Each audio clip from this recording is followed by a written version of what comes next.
and Joey are back for another PFL video. We're going to bring on Danny, but timing of the video has changed, but that doesn't change any money in our pockets.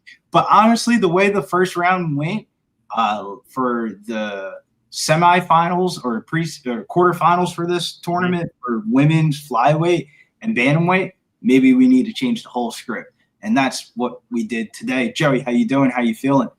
Hey, man, it's a hot day in Jersey, man. So if everybody's working in the heat, make sure to drink your best friend. Drink yourself some goddamn water, man. Keep yourself hydrated.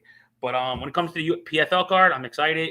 You know, thank God it's on a Friday. I don't need to stay up till almost 1 o'clock on a Thursday. But hey, Thad Jean, if you didn't know, Thad Jean was my PFL flag. He cashed. It was a tad bit sweaty. But, you know, my boy Thad Jean cashed, and I get to see him in August 1st. If anybody is local to Atlantic City, New Jersey, come out. I'll be there. I believe Billy will be there, and a couple other our boys will be there because I'm getting my tickets soon. I got to see that man Thad Jean versus Logan Storley. I don't know what side I'm going to pick because I'm a fan of both, but when that time comes, you'll definitely get a video for that, but I'm pretty excited for the fight card. How about you, Billy?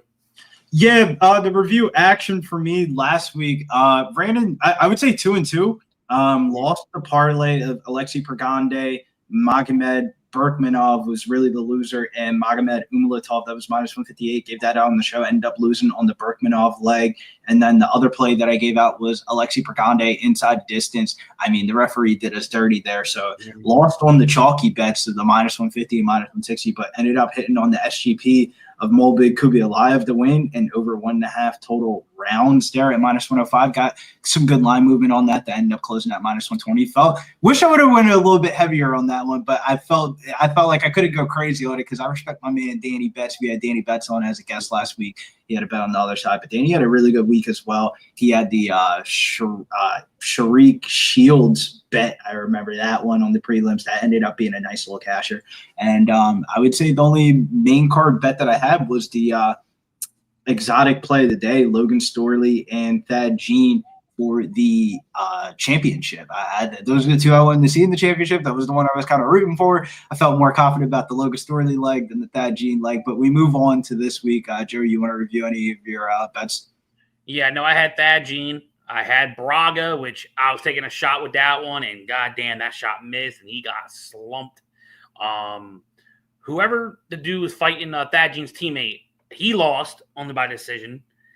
And I was going to catch a 2-leg with that, but so Thad Jean definitely saved my night. I had a straight bet on him. I was going to play the knockout, which he almost got in round 1. I was like, oh, my God, I was bonkers, but Thad Jean definitely saved your boy's pockets that night.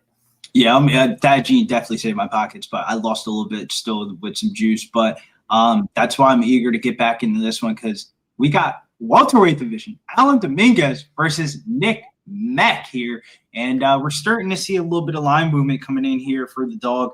Not really too much to take away from it. I would say line movement wise, not too much to take away from it. 225 down to 205. Seeing a little bit of slight respected action here on the dog. Are you going with Alan Dominguez or Nick Meck here as the first fight of the night? I'll be going with Mr. Nick Meck. He's a strong wrestler, as people want to know his matchup. Dominguez is the better striker. Nick Meck is the better wrestler, grappler. I know 3 of 6 losses for Dominguez are inside the distance, and it happened to happen all round 1. I'm not saying Meck gets done round 1, but I do believe if his wrestling can get to it, I think he can get takedowns, get some control, maybe find a later finish. But I think I'm more leaning Nick Meck by decision. Yeah, I'm kind of with you. Usually when we get grappler versus grappler matchup, it turns out into a striking match, but I kind of don't think that's going to be the case for this one. Dominguez, former Lux welterweight champion, but had a tough PFL debut versus Lorenz Larkin. Very aggressive, come forward type of style. Might be able to get Nick Meck down early, but I think he's going to be able to get him down early, actually. I think that's the reason why the line's coming down, because the live line after this one, after round 1, might be a pick 'em. But Dominguez, I just feel like even though he might be able to get him down early, Nick Meck coming out of that Marathon MMA gym where you see Trey Ogden runs that gym, they all have good grapplers and solid game plans. And this matchup, I feel like he has the better cardio and wrestling down the stretch. Not enough conviction, particularly to get to the window with this one, but I think Nick Meck by decisions to pick. Bets I would look at for this one, Nick Meck by submission or decision. Maybe fight goes to distance. I like Nick Meck. I think we're kind of getting a little bit of value probably on a total on this one with Alan Dominguez getting smoked by Lorenzo Larkin in his PFL debut. But I think that doesn't really describe the full story. Like, he fought a lot of rounds in Lux and looked pretty good in them. But I'm still going to go with Nick Meck by decision. Yeah, like, I want to see what his decision line is going to be. If I'm getting like maybe a little bit plus money, I may sprinkle that. I don't mind Nick Meck in the small little 2-leg possibly. I'm not gonna like, oh, okay, if I build a 5-leg, I'm like, all right, I gotta sweat this one motherfucker for first fight. No, like, no, but I don't mind him as a 2-leg option, maybe. But nah, he's not making my top 5 most confident picks on the card for me. Probably not. I'm just speaking for myself. I'm a BJ, goddammit. There's some pretty good price tags on this card. There's a lot of upsets in the first round of this tournament for the women's flyweight, men's bantamweight. So there's some like competitive lines like this one here. Flyweight division, Sarvajon versus Joanne. This is one where like the low levelness of this fight makes it unattractive, but I don't really agree with the market sentiment with Joanne being this big of a favorite, probably jacking up her name. But coming out of the Pitbull camp, I thought Orozco gave a good account of herself in her last bout versus Anamba last year. Joanne's aggressive and lacks the fight IQ in the grappling and the takedown defense, but the variance of this fight makes it unattractive. But I wouldn't be laying this large of a price tag on the favorite here. Granted, both girls, terrible records, 8-6, 12-10, but I think the value is on the Mexican dog here. If they don't grapple and they're just swinging this one out on the feet, I don't get why one girl would be minus 162 favorite. Yeah, I do agree. As TC would say if he was here, pass as a bet. I'm not touching this low-level women fight, but I do see value on the dog. I know Joanna, was it 6 out of her 10 losses are inside the distance, so most of her losses are by when she does get finished. I do think it's going to be a back-and-forth fight. I don't know why I feel like this fight's going to be a split decision, so I'm just not going to touch it. Yeah, it's weird because like Joanne, usually when she gets these like step downs in competition, I remember when she fought Shauna Young, she was able to kind of like just outpoint and out jab her to win a decision. It could look out like this one, but it's just a price tag thing for me. Like, I'm not a big like I'm always like a pick winner type of guy, but I don't think the margins of victory are that wide enough to lie somebody at minus 162 considering the price tags that we have on this card. I couldn't agree more, my brother. So let's get into this lightweight bout here. Darragh Kelly versus Mike Hamel making his return. It's been a while since we've seen Mike Hamel, but he is the third opponent change here for Darragh Kelly. Third time's the charm. Do you think Darragh Kelly gets his hand raised, or do you got the short notice underdog and Mike Hamel here from MMA Live? Oh, no, I got Darragh Kelly from Mr. SBG Ireland, if people don't know about. I remember when I first started like betting Bellator, Billy always told me, hey, you see this young prospect from Ireland? Bet him. Bellator wants to build him up, parlay the shit out of him. And guess what? I did. I made plenty of money betting on him. And I'm probably going to be parlaying him this week in some type of parlays. I think if it stays standing, I think it's close because Hamel is a good striker. He can get taken down. He can get grappled a little bit. He does have a submission loss. Actually, 3 out of his 6 losses are inside the distance. And I think Kelly is a superior grappler. I think he can win minutes on the ground. And who knows? He could possibly by submission if he does get dominant position. But I'm definitely going to be looking to find a way to get Kelly into some parlays. Yeah, I'm not going to go too crazy with the parlays with Darragh Kelly here. I think he's definitely one of the better SGB Ireland prospects coming up. He's displayed some very good grappling and submissions. In the last one, he wasn't able to find the finish, but he was still able to win the decision unanimously. Even though Hamel is the third opponent that we're supposed to see for Kelly, I think this is the most notable name one. It's been almost 2 years since we've seen the MMA Lab product, but his 3 losses in Bellator are very high level. Adam Borix, Usman Magomedov, he lost a decision to him in his debut when everybody was hyping him up, and Tim Wilde was the only one to knock him out. I think he's a tough veteran and all that, but I think his days might have been gone now. Coming in on short notice, I think he'll give Kelly a good fight. I think Kelly by decisions to pick for me. I'll probably have him in some longer parlays, but I wouldn't just like say that he's like lock of the card type of thing. Like this fight could play out a little bit closer than what the intended line is. I remember when I had Usman Magomedov against Mike Hamel, I was pretty shocked how Mike Hamel was able to defend the takedown and stuff like that. And it was really Usman's striking that really won him that fight. Maybe Mike Hamel looks just a little step slower, a little bit of cage rust, but I think Darragh Kelly is the rightful favorite. They're trying to really push him. And this is probably like the right career trajectory for him of like Mike Hamel's definitely like You got to be pretty fucking good to beat Mike Hamel. He's definitely fraud checked some fighters in the past, and that's what kind of makes me a little bit hesitant to the betting window. But we'll talk about it with some other fights. I do like this line a little bit more than other ones here. But yeah, before we get on to the next fight, cheers to that man Swig Betts. I see you down there. MMA locker room, brother Mills in the building. Said squad. I hope I said it right. And then my man said Hamel is a live dog. Hey, I do agree. You know, this is where you're going to see an undefeated prospect. But like, look, if you can get by Hamel, then we can give you a next step to see where you are in your projection. So, like, I do agree with Billy, and I definitely agree with Mills, you know. But look, Darragh will be making me money, and until he is a reason for me to lose some money, I'm probably going to keep back in the window. Yeah, wish I had spread bets because I think if you can get a Mike Hamel plus 3.5 plus money would be a pretty good way to attack it. But I don't know. I'm a little bit biased because I'm a Darragh Kelly fan. The next one, though, lightweight division, we have the Australian Tony Caruso coming in here to take on Vinicius Cenci. I'll give Vinicius Cenci a little bit of credit. I was sweating in my boots a little bit when it came down the stretch in that one here when he fought Brent Primus. And Brent Primus is I thought it could have been 1-1. I thought Primus was up 2-0, but Primus kind of shut everything out in the third round and ended up getting the third round submission. But I feel like Cenci's a very front-loaded fighter. Like, he looks for finishes early, and he's been able to submit lower-level opponents on the regional scene. But every time he gets a step up in competition, he isn't able to really take that next step up in levels. It looked like the Primus fight was a little bit more competitive until the third-round submission. But I think Caruso does have the ability to get the grappling going, which kind of makes it appealing at a price tag. He isn't as good of a wrestler as Primus, like by the slightest, but I definitely think the same strategy could be implemented in this fight. My pick here is going to be Tony Caruso, the dog, and this is one of the dog bets I was actually thinking about getting to the window with. I think Vinicius Cenci at -140 is a trap. I can agree with it, and I even see it on my book at -125. So everyone is probably getting on the Caruso side a little bit. Caruso is well-rounded. He has decent striking. I know he boxes outside of MMA. He does boxing on the side. So he's not really a full-time MMA fighter. He goes back and forth between MMA and boxing. So only thing I say is he's still training. So that's good to see if you're more of a betting side ticket. I'm probably going to pass this fight, but I think it's going to be – I'm slightly on the Cenci side, but I'm not betting.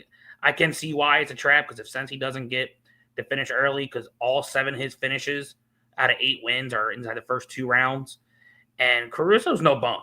You really got to put it on him if you're going to get him out of there. And both of his losses are by decision. So, and we don't really see Cenci go to decisions. So it could be a trap. I don't blame anyone that's going to take a shot on the dog on Tony Caruso. I'm just slightly leaning Vinicius Cenci. I think he is the better just pure BJJ grappler. So I think if it comes to grappling, they both could have moments. Or if they just cancel it out, I do think Caruso is the better boxer. So I think that's where he could definitely get it done, maybe win like a decision for Caruso. But yeah, I just can't rely on Vinicius Cenci at chalk money. But I definitely think the reason why he's laying a favorite price tag is because he gets off the hot starts and stuff like that. And sometimes, hey, you have a better chance of winning round 1. They might line you as a favorite in a pick'em type fight. The next one, though, might not be a finish because we got bantamweights Magomedov versus Sarvajon Khamidov here. And I'll start off with this one here because I think this is one of the best match-made fights in the card. I don't get why it's on the prelims, but the biggest price tag I ever laid in my life was on the Tajikistan fighter here when he made his Bellator debut.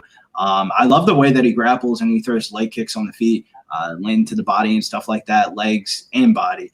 He's only getting better fight by fight. I am surprised a little bit by the price tag, as Magomedov's like an ACB legend, like the wars that he had with Peter Yan were always like his most notable fights. But we've seen his Bellator losses were only to Patchy Mix twice and Rafian Stotts. While he's Dagestanian, and we've seen, I feel like even though he's Dagestanian, we've seen some fighters get the better of him in the wrestling here. And I wouldn't be shocked if Khamidov end up winning this one by unanimous decision. Like, I think he ends up running away with this one. I think he's a better striker, and I think he's able to get a couple of takedowns that ultimately win him the fight. This is a big step up in competition for him. This is probably the most notable name that he's fought, but I think this price tag at 115 is telling you everything you need to know. So hopefully by the time the fight card tomorrow starts, I do get a price tag on this. It wasn't on my book, so now I see the line right here. I don't ever remember seeing Magomedov this low of a price. in a long time. And I know he's fought way better fighters. As you said, you stated all 4 of his losses. Twice to Patchy, Stotts, Jan. This kid had a good fight. The undefeated kid had a good fight with Alves, which we're going to talk about later. It was a decision fight. They both went back and forth. If I see a plus sign next to Magomedov, I'm going him. So I'm going Magomedov with the experience. You know, he's had tough fights in Bellator with legit vets, even Peter Yan. I think the experience is really going to help him. And I think this undefeated kid's going to try to go for big moments. And I think the veteran is going to take advantage of it with takedowns and try to hold him down. But I think it's going to be tough early because from what I've seen from Khamidov is he does get up quick. So he's like a cat. You're not going to keep him down, but you got to keep taking down, repeat. Hopefully this kid gasses out. We haven't seen it yet in 16 fights, but I am going to go with the overall vet and Magomedov. I believe this is our first real distinction of the night here, and we move on to women's flyweight bout. I believe this is the first of the semifinals here. We got Jenna Bishop taking on Akina Shakalova. Shakalova was one of those big upsets that we were talking about in the new PFL format. She finds herself in the semifinals here. Are you looking to fade her again, Joey, or are you believing the Shakalova train now? So everyone knows Thaddeus was my flag last week. I'm going back to the flag with Shakalova. I'm telling you, I am. I'm not even going to try to pronounce her first name. I think it's let me see. Ekaterina. Okay, I'm gonna go Shakalova. Sorry, sweetheart, I can't pronounce first names for shit. But yeah, look, I don't know how. And I even went back. I'm like, I know this last fight was her first fight at 125, and we're like, can she make the weight? Can she make? She looked phenomenal on some real shit. She looked easy peasy, looked good as hell, took care of business against another good grappler. Maybe not up to the standard of Bishop, but she's not bad by any means. And I was wondering, how long have you been fighting at 145, 135, and be like, you know what? I'm in PFL now. Let me go down to 125 and absolutely dominate it. I think she's a better striker. I really do. I think if she stuff takedowns early, I think she can frustrate Bishop. I don't know if she gets her out of there because she's not Dudakova in the striking. Dudakova's a bad bitch. And I think Shakalova can maybe frustrate Bishop. So as my flag for this card, I got Shakalova. And I'm leaning, I'm going to go by decision. Like, I don't know. If she finishes Bishop, that's impressive as hell. And then she'd fight the winner of, I believe, Carmouche and the Brazilian girl. But, yeah, I want to see Shakalova win this. And make I'm right there with you. I like Shakalova in this one. I thought the two most surprising things from that fight was, A, her making the fucking weight, and B, dominating an absolute legend of the game like Velasquez. Her coming down from 145 is absolutely wild, and she looked the part in the fight. She was so much physically stronger than Velasquez there in that spot. I mean, Bishop has a good BJJ game, and she's a BJJ specialist, and she could submit anyone, but I'm not really completely sold on her wrestling game, and her striking on the feet volume-wise isn't high enough to really rely on her winning decisions on the feet. I just think that Shakalova could be a little bit more physically strong and kind of defend the takedowns and be able to land the jab here. And I think she's the better striker. I think this is the side here at plus 100. Could be a little bit of steam chasing considering how big of a dog she was against Velasquez. But I didn't bet Velasquez in that first one because I thought, how the fuck is Shakalova coming from 145 down to 125? Yep. The last person we've seen do that is Kayla Harrison. Look at her. She's the champion of the UFC division now. But as I digress, I think Shakalova ends up being a little bit more physically stronger, and the value is still there for her at plus 100. I'm pretty shocked that they still have her as the underdog. Yeah, I got plus 110 on my book. Yeah, that is crazy. Lightweight bout here. Brent, Primus taking on Alfie Davis here. Alfie Davis might have had the best knockout in the first round of the tournament, laying that spinning back elbow, knocking out fan favorite Clay Collard. In a striker versus striker matchup, that's where you can shine. But this is the best grappler that he's ever fought in his career, taking on Brent Primus, the former Bellator champion. His grappling submissions are such a high level that he's still able to hang around with these younger opponents. His last fights last year showed that he still has some gas left in the tank, and it seems like with Shelby pulling out of the tournament prior to this year, the stars are kind of aligning for Brent Primus and Rabadanov number 2 here in the finals. I think Brent Primus squeaks this one out here. I don't think he's going to be able to get the submission, but he's got to be on his P's and Q's here. Striking is night and day difference, but I also think the grappling is night and day difference here in this matchup. Are you going with the grappler or the striker? As much as I like throwing hands, I'm going with the grappling wrestler here. He has a lot of experience. He's fought a lot of good fighters. And if Davis can't land early, because I know 6 of his 18 wins are in the first 2 rounds. So if he can't get it done, Primus has been knocked out twice.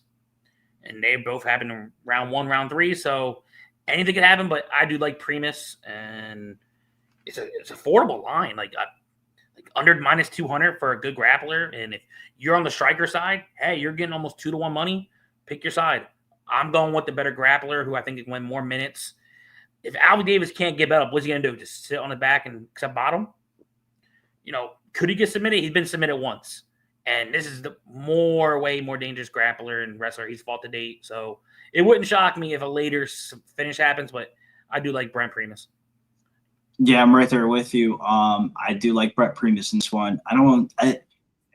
Confidence level wise, though, I don't know, though. I don't know if I'm going to be like – just Brent Primus' striking is terrible. But I do think if he can get Alfie Davis to the ground, it's over in this one. But next fight, lightweight bout, Justin Wetzell versus Mando Gutierrez here.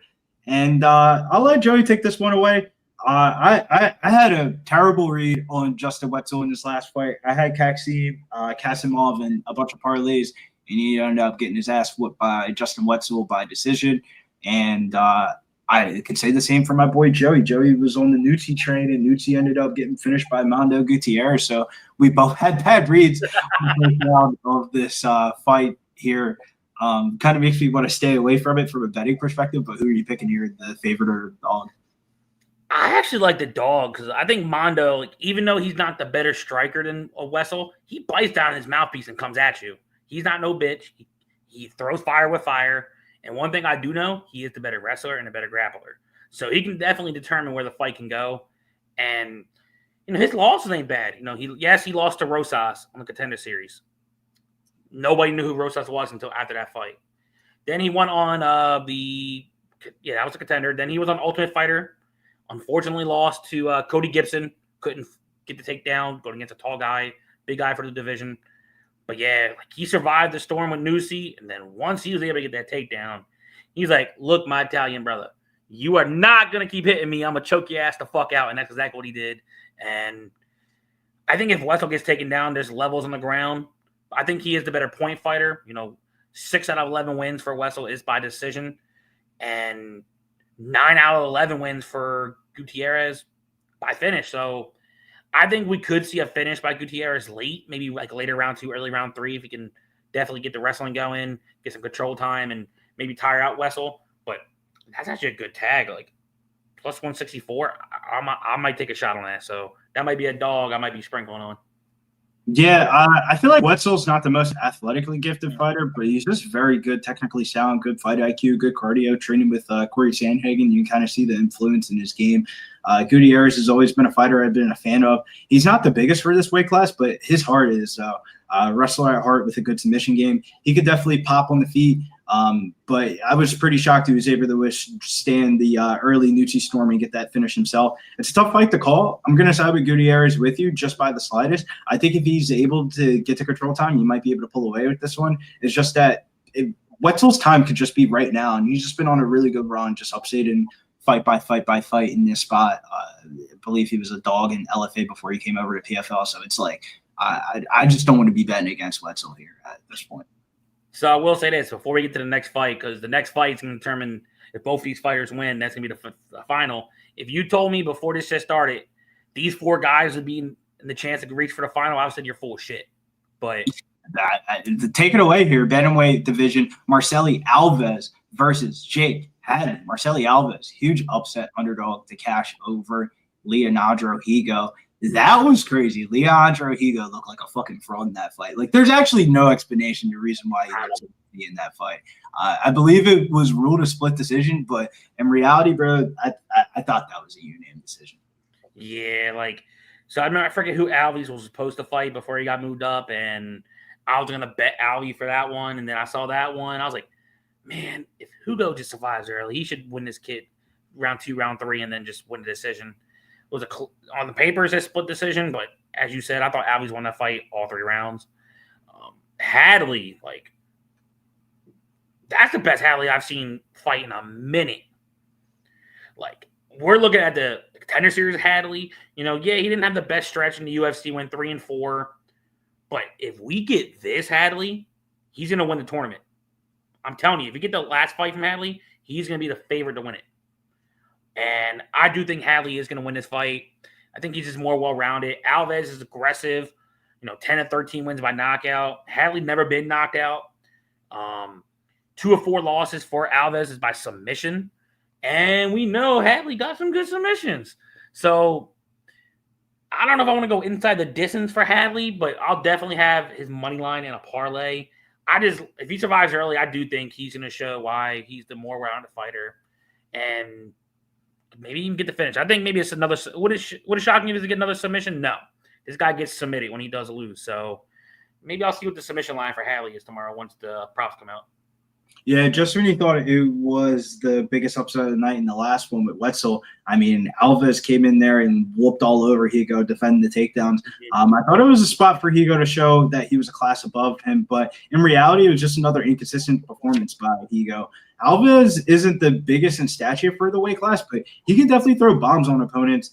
He showed some grappling inefficiencies in the past. That's why I thought Higo would win, and that's the reason why I'm going to pick Jake Hadley here. I like Jake Hadley to win in over 1.5 total rounds as an SGP parlay. That's probably how I'm going to play this one. I got to see what the line is for that when it comes out on Bet365 for totals. But I think Hadley's going to win a decision here. It could play out a little bit close if Hadley isn't able to get takedowns and they're just striking on the feet. But I don't know why. Maybe it's the recency bias in me, but I don't know why. I think this is Hadley all day. I think Alves is going to get caught up here in this spot. Maybe a little bit of steam chasing the way Hadley looked in this last fight. I don't think he's going to get a twister submission here, but this looks like a Jake Hadley decision written all over it. Prior to that last twister that he landed, I believe, if I'm not to be mistaken, because I remember 1, 2, 3, 4 straight going the distance for Hadley. Last was over Malcolm Gordon and Carlos Candelario, like 2 bums. The Mitch Raposo rear naked choke submission was pretty good in the Contender Series, but I believe that was at flyweight, and he came in heavy for that one. Yeah. But I even with him formerly fighting at flyweight, I think he's the bigger, stronger guy here, and that's he's gonna do what Higo was supposed to do. Is how I'm kind of feeling for this one. I think it's gonna be Hadley to win in over 1.5 total rounds. Hey, if my book could do it, I would definitely play that. But yeah, I do agree with the Hadley side. Like like I said, if he shows out like he did, I think he's the favorite to win it all. Personally. Yeah, like if Hadley's gonna fight like he did, like in the last one, he's gonna end up winning the tournament. Because I even thought his striking didn't even look that bad. He was popping that jab. But Mansour Barnoui versus Archie Colgan, lightweight division here. We got the French ground specialist taking on the, I would say, just wrestling specialist here. We had the interview with Millie Mills over on the channel. If you guys haven't seen it already, Millie Mills interviewing Archie Colgan. If you haven't already, make sure you check out the YouTube shorts of that interview as well. Joey, I'll let you take this one away. Are you parlaying up Archie, or are you picking the dog here? Oh, I'm definitely parlaying Archie here. Is this one of the more dangerous guys he's facing? Yes, because 21 out of 22 wins. This dude wins inside the distance. He's your Hail Mary guy to where you're like, oh, shit. This dude could be getting his ass kicked. And then, as you said, he's a dangerous grappler. If Archie's smart, I'd actually maybe keep this on the feet, personally. At least early.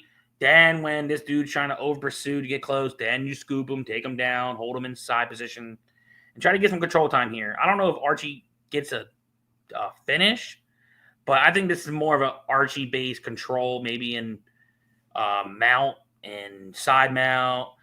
I'd be careful in guard because the Frenchman does like to pull some shit off his back, so mind your P's and Q's when it comes to that. But I do like Archie to win here.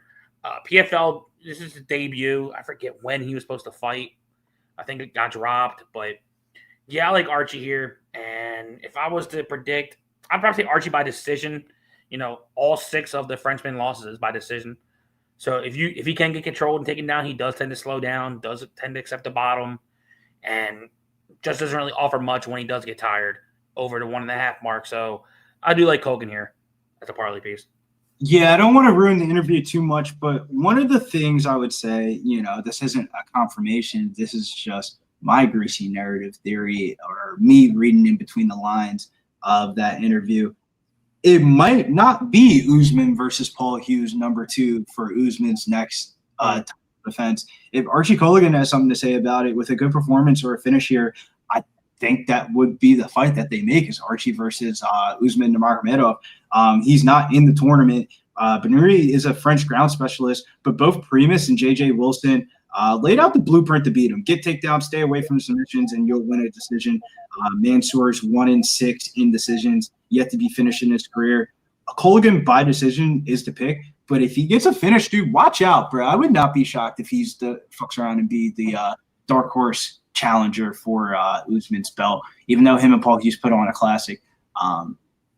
But he's not in the tournament, still fighting for the belt. So it's like I don't know, man. They have a lot invested. Bellator had a lot invested in Archie Colgan. Maybe I know he's definitely going to come in here and look good in his debut, and I definitely think they're giving him the right opponent for him to look like it. If I had to line this fight, I'd line this a little bit higher at like -450. I really don't see the Frenchman winning unless he throws some type of bullshit off of his back and catches Archie Colgan. Archie Colgan in the lab with Justin Gaethje, Kamaru Usman, the way Usman looked last week, he'd be fading people from that gym right now. Mm-hmm. I couldn't agree more. So, I got the line at -400, I see. But like I said, I'm fine with eating that chalk personally. I do believe that he's going to win. There's plenty of good options you could parlay it up with on this. And, hey, stay tuned later. Maybe we're going to give you some options for we could parlay it with some Saturday action. So, definitely stay tuned for that. Yeah, make sure you guys check out UFC Baku. We'll be going live 12 o'clock p.m. A little early stream there. Co-main event, though, women's flyweight division. Liz Carmouche, I got to say it in the voice, Liz Carmouche versus Alora Donna. I'll let you take this one away because I'm very biased. I'm a big Liz Carmouche fan. Yeah, I'm a Carmouche fan too. So, and if anyone who doesn't know, you're about to know. Do you know what Liz Carmouche's record is from 2020, from 2025? A lot of people may not know, but I know I do. She's 10-1 in a 5-year span. Everyone's looking at her, yeah, she went 500 in UFC. Yeah, she went 500 in the other organization below before she got into UFC. But ever since she left, she's been on a mission and cashing checks. And yeah, I know she's 41. She really hasn't showed too much of a slowdown outside of her loss versus Talia Santos, but that's Talia Santos. Talia Santos is a big girl for that weight. And I know Donna, I know Danny told me about her when she was on the prelim saying, I think Donna could win, and I think she was a slight dog. I know it was a pick 'em, and then the lines kept going back and forth, but look, if Donna can't pull off no Hail Mary submission, to me personally, you're getting a discount at -600 for Carmouche. You could definitely parlay her. I feel comfortable parlaying her because she's the better striker, better wrestler.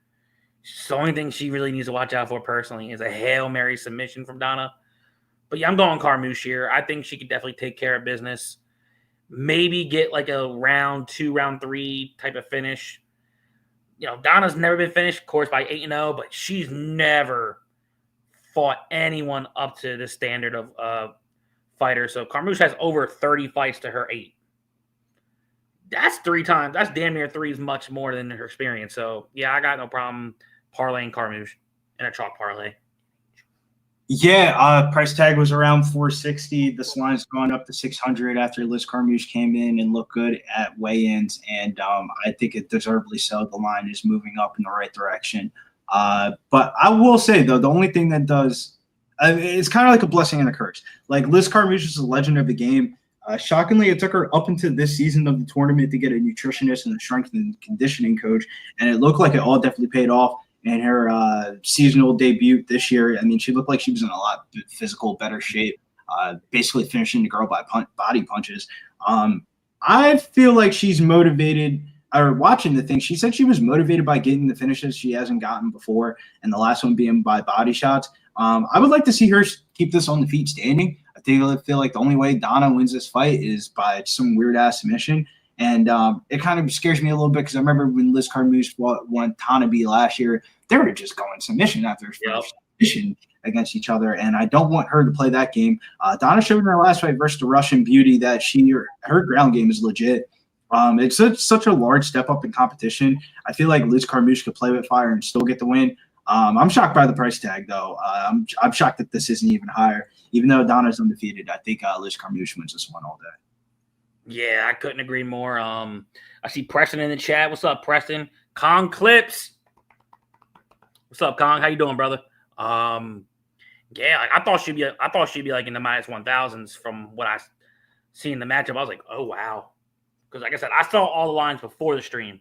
That's how I do my shit. I do my breakdown. I don't look at lines. I go off my own predictions. And then I'm like, you know what? Before the show, let me see what these lines are, see how wide or off I am. But, hey, you're getting a discount. I know people see minus 600. Oh, God, minus 600.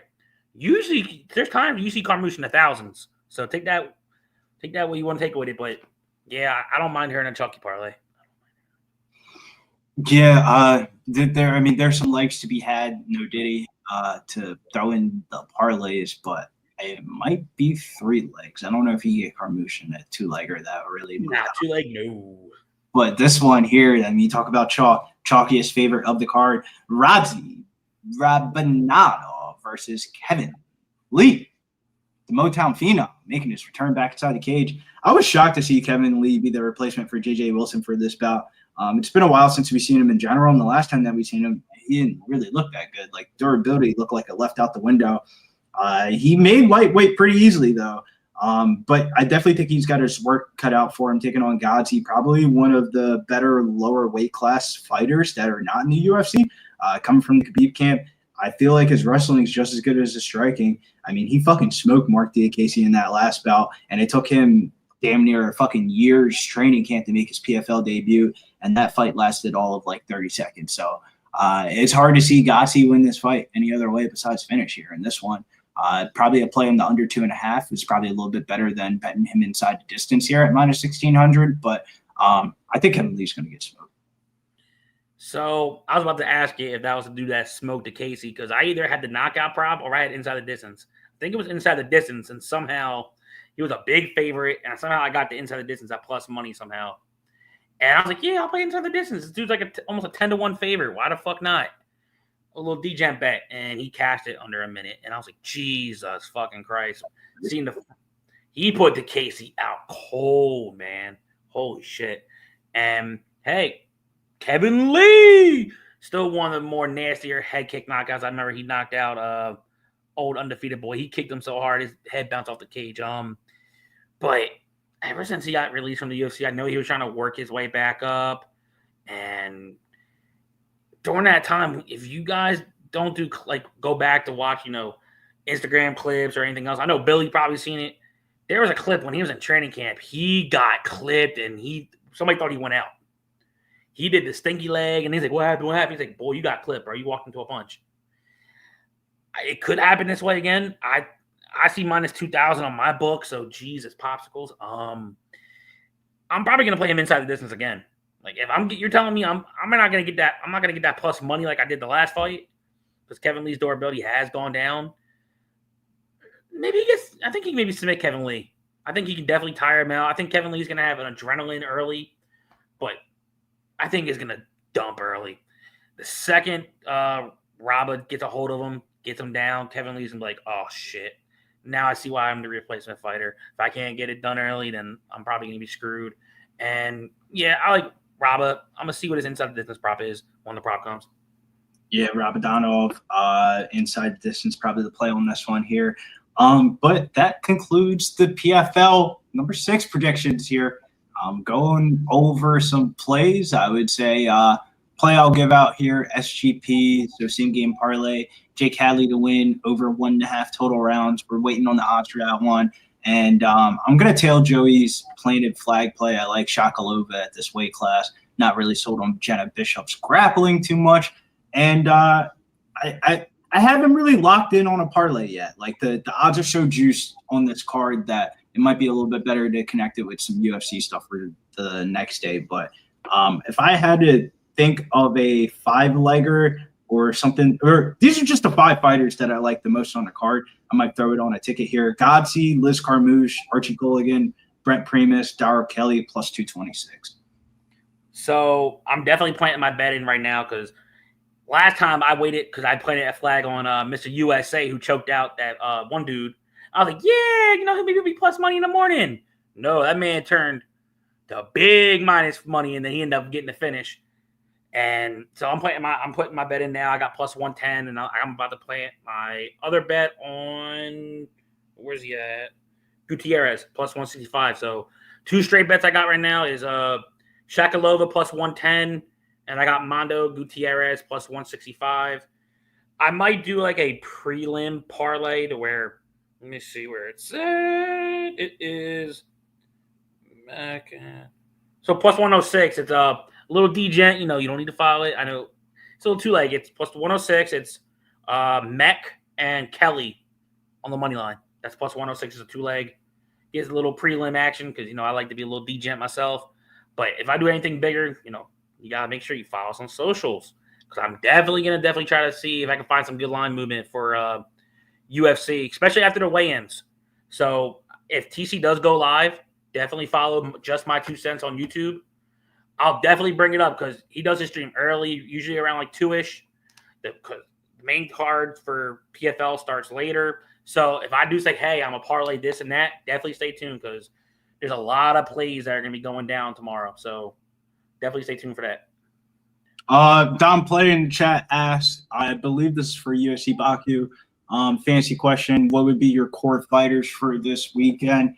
For me, for UFC Baku, if I had to pick core fighters, I would pick Nazim Sadykhov at the top of the order. I think that him and Nicholas Matas fight to end by knockouts minus 115, one of the higher lines that you're going to see on the card. I think Sadykhov there's multiple ways he could be the highest scorer on the slate. But there is a lot of chalk at the top of the list this week. Favorite GPP note, I would say, for like cores. I wouldn't say core this, but my favorite GPP note would be I would get a little bit more chick exposure on this card, even if it's on the dog or favorite. I think the Alexeva line isn't really accounted for the possible finishing upside in that fight.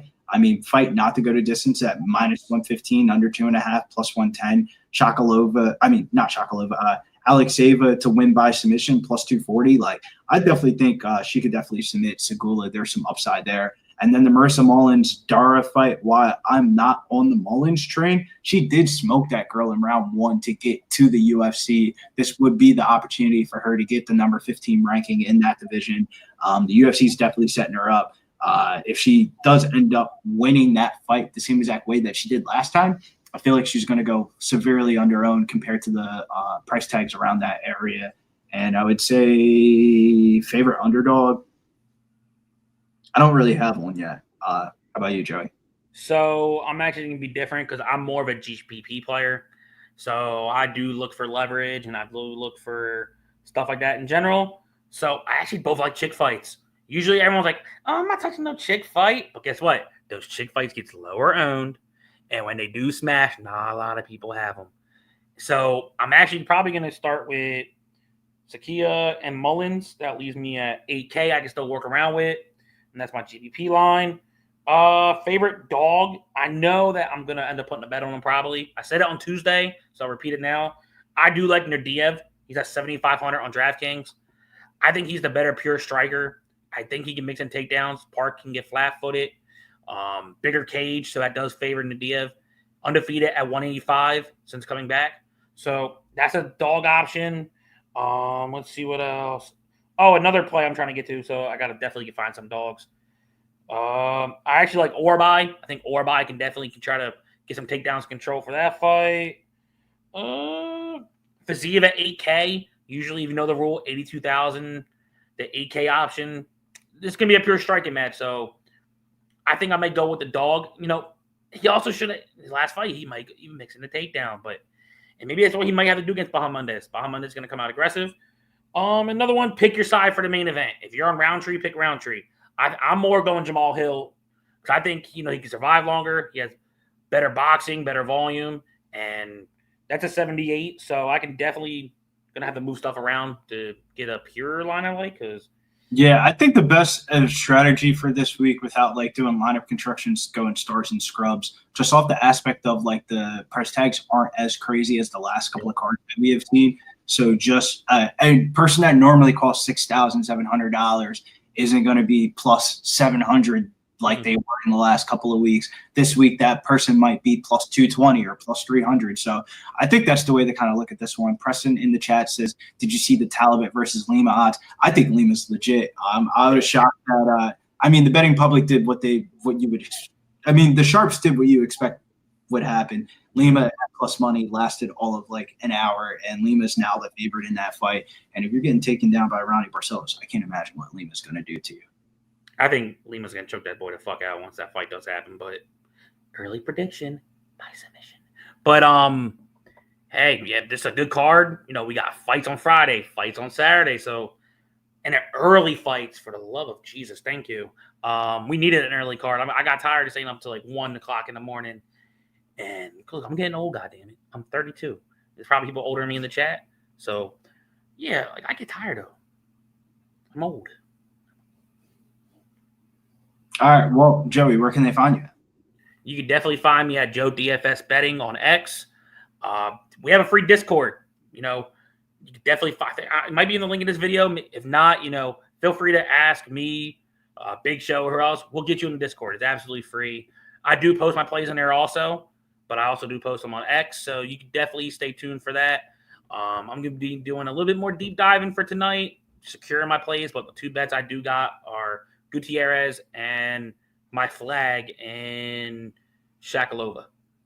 2 dogs, 2 straights. There we go. Make sure you guys follow Joey at Joey DFS Betting. And you can follow me over at Getting Bills over on X, Billy Briz DFS over on IG. And make sure you guys tune in Saturday, 12 o'clock, noontime, East Coast time, to hear for the UFC Baku card this week. We got a nice little afternoon card, so make sure you guys get your alcohol and lunch rolled up early. Till next time, or I should say next week. We out.